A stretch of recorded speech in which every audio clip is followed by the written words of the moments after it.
Hello, നമ്മുടെ പുതിയൊരു വീഡിയോയിലേക്ക് എല്ലാവർക്കും സ്വാഗതം. ഇന്ന് ഞാനൊരു സ്പെഷ്യൽ അപ്പത്തിൻ്റെ റെസിപ്പിയുമായിട്ടാണ് വന്നിരിക്കുന്നത്.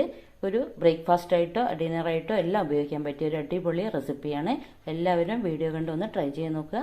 പിന്നെ ഇതുവരെ നമ്മുടെ ചാനൽ സബ്സ്ക്രൈബ് ചെയ്യാത്തവരുണ്ടെങ്കിൽ പ്ലീസ് ഒന്ന് സബ്സ്ക്രൈബ് ചെയ്ത് സപ്പോർട്ട് ചെയ്യണേ.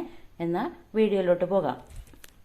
ഇതിനു വേണ്ടി ഇതുപോലുള്ള ഒരു ബൗളിലേക്ക് 2 കോഴിമുട്ട പൊട്ടിച്ചു വയ്ക്കുക. ഇനി അതിലേക്ക് ഒരു പകുതി സവാള കൊത്തി അരിഞ്ഞത് ചേർത്ത് കൊടുക്കുക. ഏകദേശം 1 ടീസ്പൂണോളം ഉണ്ടാകും. പിന്നെ ഒരു 3 പച്ചമുളക് ചെറുതായി അരിഞ്ഞതും ചേർത്ത് നല്ലോണം ഒന്ന് മിക്സ് ചെയ്യുക. പിന്നെ വേണ്ടത് ഉപ്പാണ്. ആവശ്യത്തിനുള്ള ഉപ്പും ചേർത്ത് കൊടുക്കുക. പിന്നെ ഒരു പകുതി ക്യാരറ്റ് ഗ്രേറ്റ് ചെയ്തതും കൂടി ചേർത്ത് കൊടുക്കുന്നുണ്ട്. അതും 1 ടീസ്പൂണോളം ഉണ്ടാകും. പിന്നെ വേണ്ടത് മല്ലിച്ചപ്പാണ്. 1 ടീസ്പൂൺ മല്ലിച്ചപ്പ്.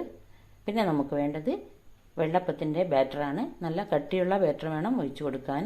കാരണം ഇതിലേക്ക് ഒഴിക്കുമ്പോൾ നേർത്ത് പോകാനുള്ള സാധ്യത ഉണ്ട്. അതുകൊണ്ട് നല്ല കട്ടിയുള്ള ബാറ്റർ തന്നെ എടുക്കാൻ വേണ്ടി ശ്രദ്ധിക്കുക. എന്നിട്ട് നല്ലതുപോലെ ഒന്ന് മിക്സ് ചെയ്ത് കൊടുക്കുക. ഇനി ഇത് നമുക്ക് ചുട്ടെടുക്കണം. അതിനുവേണ്ടി ഒരു വെള്ളപ്പച്ചട്ടിയിലേക്ക് നമുക്ക് വെള്ളപ്പച്ചട്ടി ചൂടാകുമ്പോൾ അതിലേക്ക് മാവ് ഒഴിച്ച് ചുറ്റിച്ചെടുക്കാം. അങ്ങനെ നമ്മുടെ സ്പെഷ്യൽ അപ്പം ഇവിടെ റെഡി ആയിട്ടുണ്ട്.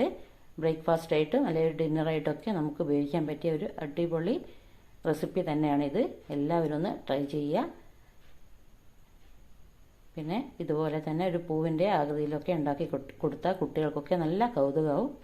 അപ്പോൾ അവരൊക്കെ ചോദിച്ച് വാങ്ങി കഴിച്ചോളും. ഇതുപോലെ ഉണ്ടാക്കി കൊടുത്താൽ മതി.